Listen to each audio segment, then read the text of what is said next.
Considered one of the best romantic films of all time, All That Heaven Allows is also one of the highest movies of the expressionistic Hollywood melodrama, and a profoundly felt film about class and social conformity.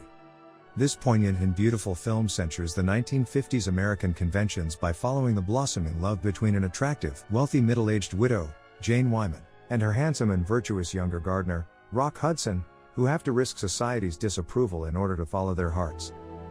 I'm Mrs. Scott. Yes, I know. I'm Ron Kirby. Oh, you're Mr. Kirby's son. Mm-hmm. Preceding Carrie's relationship with Ron, the film already indicates what is expected of her, the devoting of her remaining years to her husband's memory and the taking care of their children who are already young adults. Or, alternatively, if she should remarry, it would be with a man of her age and condition and solely for the purpose of companionship. Carrie rejects the marriage offer from a man of her age and condition, who promises her companionship and affection. I could give you those, Carrie.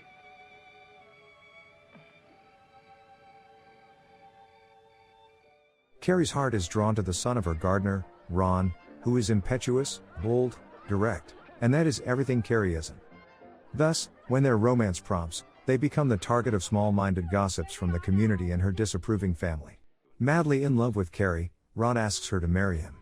But Carrie's society won't accept him and her children won't accept him either. What will she do? Carrie must decide what is more important, her own happiness or keeping up with the social order. Carrie bravely defies all the gossip and agrees to marry him. She shrugs the arguments about Ron's lower social class, his lack of wealth, and the age difference, but she cannot easily shrug off the objections of her selfish children. Differences in age, social background, the intolerance of the good society will get the better of this love for a time, thus locking Carrie in a soulless prison. Carrie, imprisoned with the opinion of her family and her society, gives up living her life by renouncing a marriage proposal from the only person who brought her real happiness, only to live what other people they said it was the right thing to do. Ron, we're going to have to wait to get married.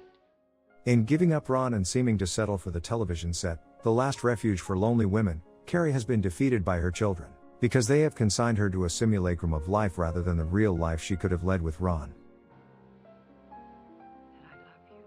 But if her mind has acceded to their demands, her heart and body have not. The film's script revolves around resignations and appearances, and Cirque exposes something sad and very serious in society: the fever of those who want everyone to think the same and behave according to what they believe to be correct. Shot in Technicolor, the movie is visually rich and striking, intimate and inviting.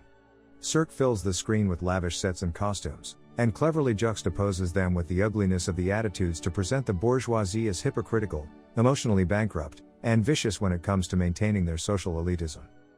All That Heaven Allows is a triumph, a highly moving film about the malice, the fragility of social relations, especially and more cruelly the familiar ones. It's also a film about the anxiety of having to live up to societal standards and the programmed fear of rejecting them.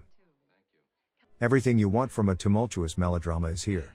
Hard and breathless kisses, big declarations of undying love, and battle-weary lovers who meet obstacles at every turn.